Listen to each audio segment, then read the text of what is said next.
Halo, selamat pagi, siang, sore, atau malam untuk teman-teman semua dan Bapak Rizky selaku dosen pengampu yang saat ini sedang menonton video ini. Kali ini kami dari kelompok C yang beranggotakan Nabila Putri Aulia, saya sendiri Yohana Teresia, serta Zulfati Zahro Pujiananwanti akan membahas materi yang telah kami diskusikan bersama, yaitu critical thinking atau berpikir kritis. Nah, apa itu sebenarnya definisi dari berpikir kritis atau what is critical thinking? Apakah berpikir kritis hanya merupakan kemampuan untuk mampu memecahkan masalah? Is that true? Apakah itu benar? Lalu, untuk dapat menjawab pertanyaan tersebut, kita harus meninjau kembali pengertian berpikir kritis menurut para ahli. Nah, yang pertama di sini ada pengertian dari Michael Scriven and Richard Paul. Di sini mereka menyatakan bahwasanya berpikir kritis itu merupakan suatu kemampuan untuk bisa membuat konsep, menerapkan konsep, menganalisis konsep, lalu mensintesis dan mengevaluasi informasi. Sedangkan Edward Glaser berpendapat bahwasanya berpikir kritis itu termasuk dalam cakupan tentang pemahaman, pengetahuan dan keingintahuan serta penerapan. Nah, untuk dapat memahami pengertian dari beberapa ahli ini, maka kita harus meninjau juga pengertian atau etimologi berdasarkan kata dasarnya, yaitu kemampuan berpikir dan kritis. Untuk kemampuan sendiri, kemampuan didefinisikan sebagai kesanggupan untuk melakukan sesuatu. Sedangkan berpikir didefinisikan sebagai menggunakan akal budi untuk mempertimbangkan sesuatu. Dan kritis didefinisikan sebagai tajam dalam penganalisaan. Sehingga dari pengertian KBBI ini, kita dapat menyimpulkan bahwasanya pengertian dari kemampuan berpikir kritis adalah suatu kesanggupan untuk melakukan sesuatu, untuk mampu mempertimbangkan sesuatu dengan analisa yang tajam. Lalu bagaimana berpikir kritis menurut grup C atau kelompok C? Jadi menurut kami, berpikir kritis itu sederhana, yaitu itu adalah suatu konsep untuk merespon yang nantinya akan menghasilkan kemampuan untuk bisa mengevaluasi secara sistematis. Berpikir kritis bukan hanya menghafal atau mengumpal informasi. Berpikir kritis juga bukan hanya sekedar mengkritik, mengecam, atau mendebat. Nah, di sini ada piramidanya, yaitu ada data, information, knowledge, and wisdom. Lalu dari pernyataan tadi, kita dapat menyimpulkan bahwasanya berarti ada keterampilan inti yang harus dipenuhi ketika ingin memenuhi kriteria dari kemampuan berpikir kritis. Jadi ada beberapa, yaitu seperti ini. Nah, ada interpretasi, ada analisis, evaluasi, inferensi, penjelasan, dan regulasi diri. Nah, dari poin-poin tadi, kita dapat mengambil penjelasan rinci bahwasanya keterampilan berpikir kritis ini yaitu suatu proses memahami hubungan-hubungan logis antar gagasan, lalu mampu mengidentifikasi, mengkonstruksi, dan mengevaluasi argumen, mampu mendeteksi inkonsistensi dan kesalahan umum dalam pemberian alasan, lalu memecahkan masalah secara sistematis, mengidentifikasi relevansi dan kepentingan gagasan, serta merefleksikan kebenaran, keyakinan, dan nilai-nilai diri sendiri. Lalu dari sini mungkin terbesit di pikiran kita, lalu apakah perbedaan dasar antara seorang pemikir kritis dan yang bukan pemikir kritis? Nah, di sini ada penjelasannya. Pemikir kritis adalah seseorang yang cepat mengidentifikasi informasi yang relevan. Jadi ketika dia menemukan masalah, dia bisa langsung mengidentifikasi, wah, dari masalah ini ada beberapa informasi yang saya dapatkan. Lalu dari informasi itu, dia bisa memanfaatkannya sebagai perumusan solusi dari masalah yang dihadapi. Jadi pada dasarnya, berpikir kritis ini muncul karena adanya masalah. Lalu, bagaimana kriteria orang yang bukan pemikir kritis? Nah, kriterianya adalah memandang semua informasi sama pentingnya. Jadi tidak mampu menggali deep information atau menggali informasi secara dalam. Jadi hanya melihat informasi berdasarkan sisi luarnya saja. Jadi dari situ dia tidak bisa memikirkan masalah intinya. Jadi tidak dapat menawarkan solusi dari suatu permasalahan dengan benar. Karena terkadang solusi yang diberikan memang baik tapi belum tentu benar. Jadi seorang yang merupakan pemikir kritis mampu memanfaatkan informasi itu untuk mendapatkan solusi yang benar. Nah, mengapa harus berpikir kritis? Karena berpikir kritis ini memungkinkan seseorang memanfaatkan potensi di dalam masalah serta membuat dia mampu memecahkan masalah tadi. Nah, di sini ada ya gambar question symbol, ada gambar tanda tanya, lalu ada gambar mesin atau engine, lalu muncul lampu. Nah, jadi dari gambar ini dapat kita nyatakan bahwasanya ketika ada masalah, dia itu otaknya langsung bekerja. Wah, kira-kira ada potensi apa ya yang bisa saya atau informasi apa ya yang bisa saya gali dari masalah ini. Lalu otaknya langsung nyala, dia dapat langsung ataupun dengan proses tertentu, dia bisa memecahkan masalah yang dia hadapi tadi. Lalu, mengapa berpikir kritis itu penting? Perlu dipelajari di masa kini. Nah, karena berpikir kritis ini meningkatkan keterampilan verbal dan analitik. Berpikir kritis juga meningkatkan kreativitas siswa, serta merupakan keterampilan universal, jadi berlaku untuk umum. Oleh sebab itu, berpikir kritis ini sangat penting di abad ke-21 ini. Nah, dari situ dapat dinyatakan bahwasanya manfaat berpikir kritis bagi siswa adalah yang pertama, membantu memperoleh pengetahuan, memperbaiki teori, dan memperkuat argumen. Jadi ketika ada suatu masalah, misalnya pernyataan dalam fisika, pernyataan ini betul atau tidak ya? Nah, jadi seseorang yang mampu berpikir kritis dapat menggali informasi dari besaran-besaran di dalam persamaan tadi, lalu dia bisa memperbaiki teori loh, berdasarkan teori yang sebelumnya, teori yang kamu nyatakan ini perlu revisi atau perlu ada yang diperbaiki. Sehingga bisa nantinya sebagai dasar untuk memperkuat argumen, sehingga nantinya ketika ada seseorang yang menanyakan, mengapa persamaannya begini? Nah, kita bisa memiliki argumen yang kuat, atau bisa memperkuat argumen dari seseorang tentang suatu teori, atau suatu persamaan dalam fisika. Tadi contohnya begitu. Lalu yang kedua, mengemukakan dan merumuskan pertanyaan dengan jelas. Seringkali ketika dalam diskusi, ada seorang notulensi atau seorang moderator. Nah, moderator atau notulen juga harus berpikir kritis sehingga ketika penanya menanyakan suatu masalah, dia bisa mengemukakan, merumuskan pertanyaannya dengan jelas, dapat memperjelas apa yang sudah ditangkap oleh penyaji sehingga nantinya penyaji juga dapat menjawab dengan benar, dan nantinya moderator atau notulen juga dapat merumuskan jawabannya juga dengan benar. Lalu yang ketiga, mengumpulkan, menilai, dan menafsirkan informasi dengan efektif. Yang keempat, membuat kesimpulan dan menemukan solusi masalah berdasarkan alasan yang kuat. Jadi nantinya alasannya bersifat objektif, tidak subjektif. Yang kelima yaitu membiasakan berpikiran terbuka. Nah, orang yang berpikiran kritis seringkali berpikir terbuka terhadap suatu masalah yang terjadi. Jadi dia tidak langsung memberikan prejudis terhadap suatu masalah yang terjadi terhadap seseorang atau dirinya. Nah, jadi ketika seseorang yang mampu berpikir kritis menghadapi suatu masalah, dia dapat melihat masalah dari berbagai sudut pandang. Sehingga dia sendiri juga lama-lama terbiasa ketika menghadapi masalah ini untuk dihadapi, bukan untuk diratapi, begitu. Lalu selanjutnya, mengkomunikasikan gagasan, pendapat, dan solusi dengan jelas. Lalu yang ketujuh, membantu untuk refleksi diri. Seseorang yang berpikir kritis ketika menghadapi suatu problema, dia mampu menjadikan masalah tersebut sebagai suatu refleksi, sehingga nantinya dia punya pola pikir bahwasanya kejadian ini, masalah ini jangan sampai terulang lagi. Sehingga dia punya cadangan solusi bagaimana untuk dia mampu bangkit dari masalah. Baik, itu saja penjelasan dari saya. Selanjutnya. Terima kasih atas waktu yang diberikan. Saya, penyaji kedua, Zulfati Zahra, akan menjelaskan tentang PBM atau PBL.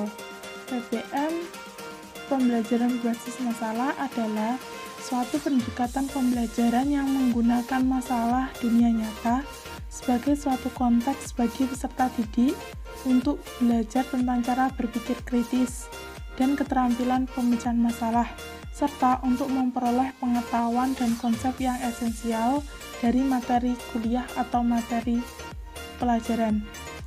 Langkah-langkah PBM ada dua. Yang pertama, menurut Barrett. Barrett menjelaskan langkah-langkah pelaksanaan PBM sebagai berikut. 1. Peserta didik diberi permasalahan oleh guru, dapat berupa permasalahan hidup peserta didik sendiri. Yang kedua, peserta didik melakukan diskusi dalam kelompok kecil dan melakukan hal-hal berikut. A. Mengklarifikasi kasus pertama yang diberikan. Selanjutnya, mendefinisikan masalah. Selanjutnya, melakukan tukar pikiran berdasarkan pengetahuan yang mereka miliki. Selanjutnya, menetapkan hal-hal yang diperlukan untuk menyelesaikan masalah. dan yang terakhir menetapkan hal-hal yang harus dilakukan untuk menyelesaikan masalah. Langkah yang ketiga, peserta didik melakukan kajian secara independen berkaitan dengan masalah yang harus diselesaikan. Mereka dapat melakukan dengan cara mencari sumber dari perpustakaan, dari internet, sumber personal, atau melakukan observasi. Yang keempat, peserta didik kembali ke kelompok PBM semula untuk melakukan tukar informasi, pembelajaran teman sejawat, dan bekerja sama dalam menyelesaikan masalah.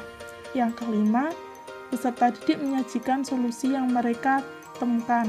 Dan yang terakhir, peserta didik dibantu oleh guru melakukan evaluasi yang berkaitan dengan seluruh kegiatan pembelajaran.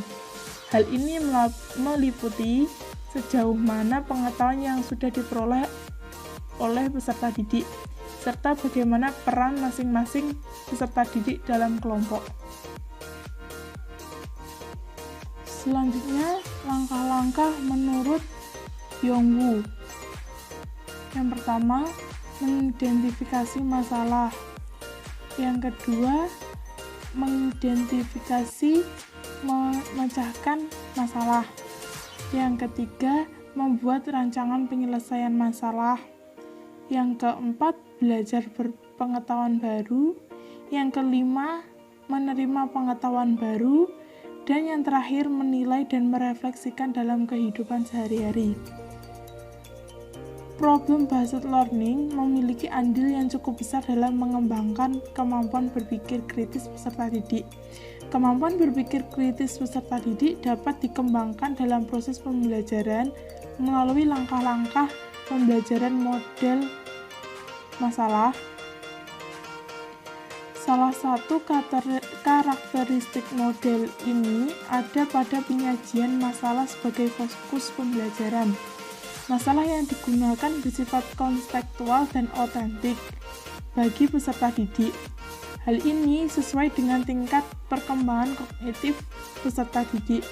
Melalui penyajian masalah, peserta didik dituntut untuk berpikir tingkat tinggi dan memecahkan masalah tersebut. Seseorang dikatakan memiliki kemampuan berpikir kritis apabila peserta didik mampu memberikan jawaban yang bersifat reflektif, produktif, dan evaluatif terhadap suatu permasalahan, terhadap suatu kejadian. Selanjutnya, kontribusi teori dalam memahami berpikir kritis. Yang pertama adalah teori kognitif. Teori kognitif adalah teori yang menekankan bahwa seseorang belajar dari lingkungan sosial di sekitarnya.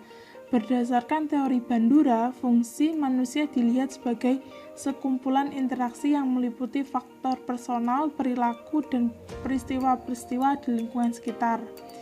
Yang kedua, teori behavioristik.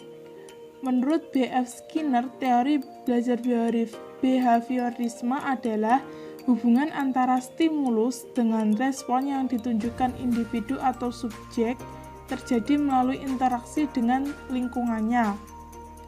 Menurut teori ini, seseorang terlibat dalam tingkah laku tertentu karena mereka telah mempelajarinya. Melalui pengalaman-pengalaman terdahulu, menghubungkan tingkah laku tersebut dengan penghargaan. Selanjutnya akan dilanjutkan oleh teman saya. Baik, materi selanjutnya yakni taksonomi Bloom dalam berpikir kritis. Nah, istilah berpikir kritis ini sudah dikenal sejak lama ya teman-teman. Bahkan pada saat diterbitkannya taksonomi Bloom versi lama, istilah berpikir kritis ini sudah ada. Dan menurut Pak Bloom sendiri, berpikir kritis termasuk ke dalam ranah kognitif. Dan menurut Pak Bloom, berpikir kritis termasuk ke dalam tingkat berpikir yang lebih tinggi dibanding dengan jalan berpikir lainnya. Dan dalam taksonomi Bloom yang lama, khususnya dalam domain kognitif, Pak Bloom membagi ke dalam 6 tingkatan kognitif, yaitu ada knowledge atau pengetahuan, comprehension, pemahaman, application, penerapan, analisis, sintesis, dan evaluation atau evaluasi.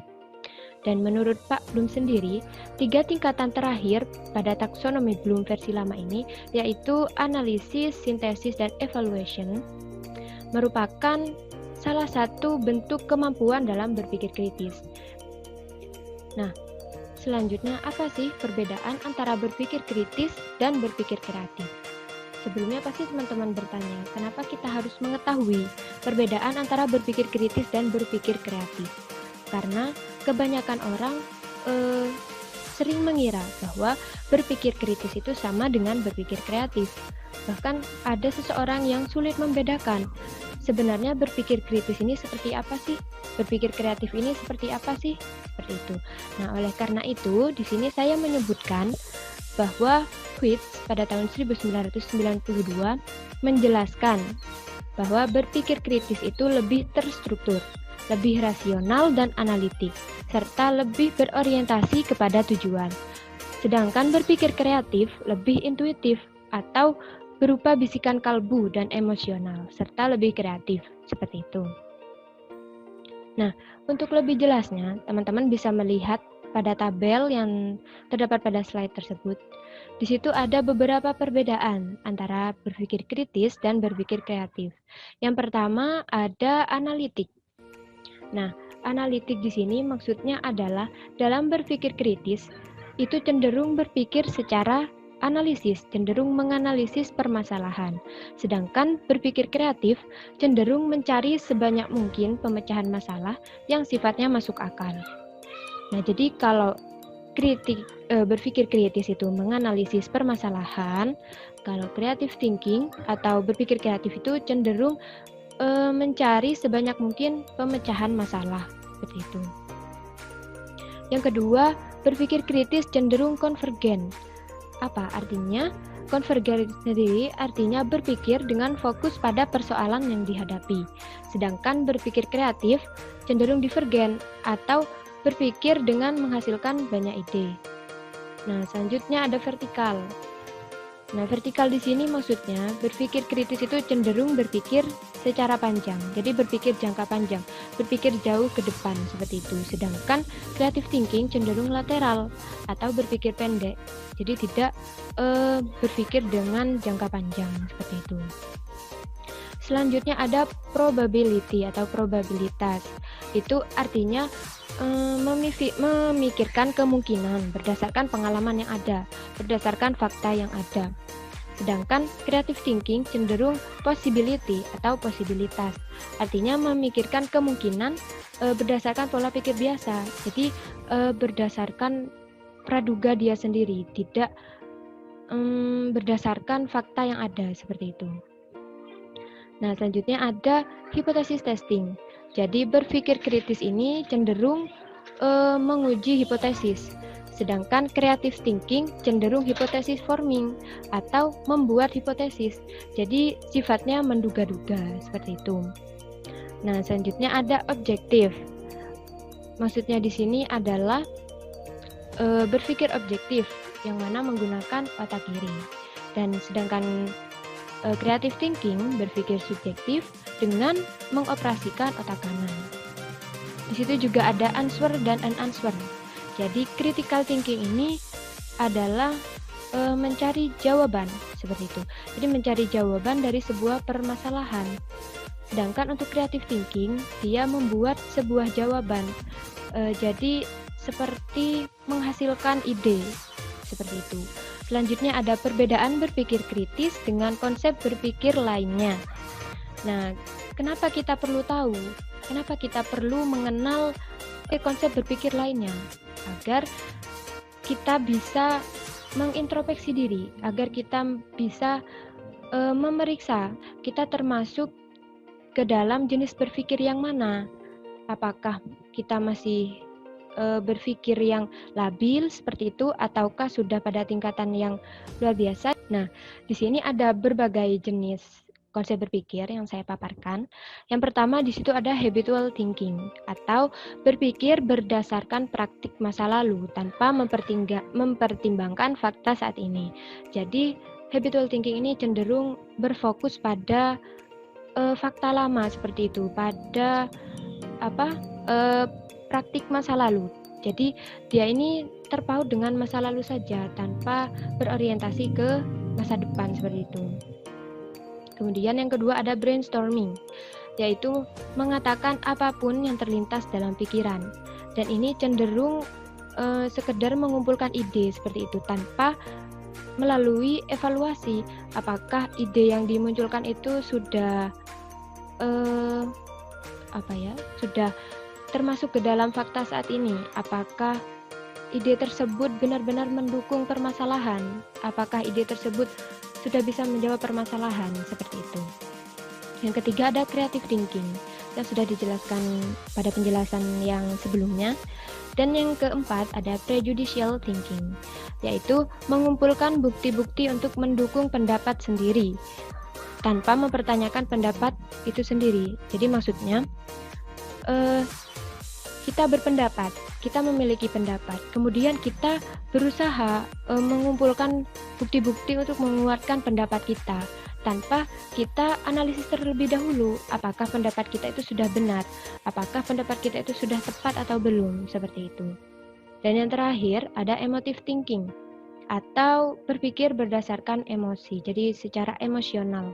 Jadi dalam menghadapi permasalahan cenderung menyelesaikan permasalahannya dengan emosional, seperti itu. Nah, selanjutnya ada langkah berpikir kritis. Mengapa saya memaparkan ini? Karena dari penjelasan sebelumnya mungkin teman-teman bisa sedikit mendapatkan gambaran. Kira-kira teman-teman di sini sudah termasuk ke dalam jenis berpikir yang mana? Apakah termasuk creative thinking atau termasuk habitual thinking, atau bahkan dari teman-teman sudah ada yang pada tahap berpikir kritis seperti itu. Nah, untuk teman-teman yang masih ingin belajar untuk berpikir kritis, di sini saya akan memaparkan langkah-langkah berpikir kritis. Yang pertama yaitu mengenali atau klasifikasi atau klarifikasi masalah.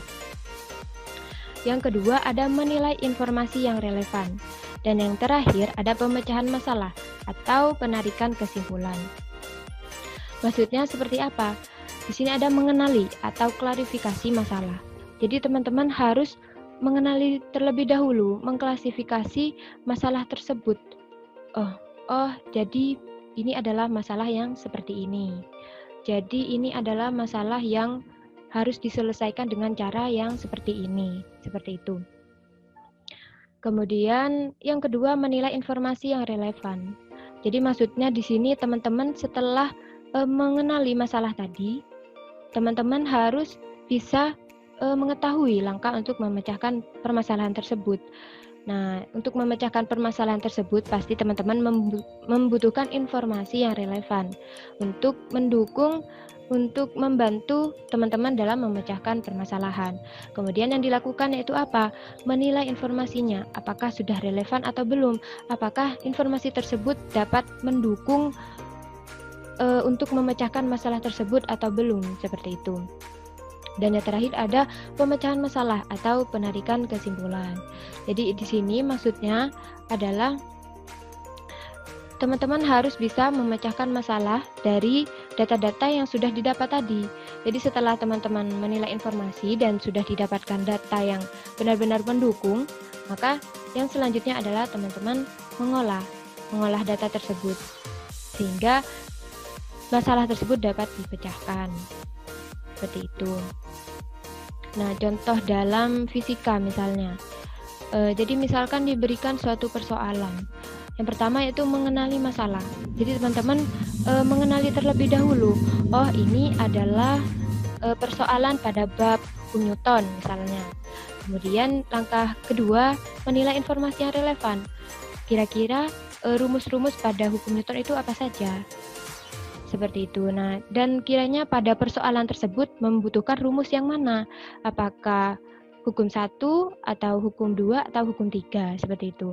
Dan yang terakhir pemecahan masalah atau penarikan kesimpulan, yaitu teman-teman mulai menyelesaikan persoalan. Jadi dengan rumus-rumus yang telah didapat, teman-teman mengolahnya sehingga teman-teman bisa mengerjakan persoalan fisika seperti itu. Baik, selanjutnya di sini ada keterampilan berpikir kritis. Jadi di zaman sekarang, keterampilan berpikir kritis itu terbagi menjadi dua, yang terkenal dengan HOTS dan LOTS. HOTS sendiri yaitu High Order Thinking Skill dan LOTS Low Order Thinking Skill. Yang mana untuk LOTS sendiri, tingkatan yang lebih rendah seperti itu, terdiri dari tingkatan pertama yaitu mengingat, memahami, dan mengaplikasi. Dan untuk yang HOTS, High Order Thinking Skill, itu terdiri dari menganalisa, mengevaluasi, dan menciptakan.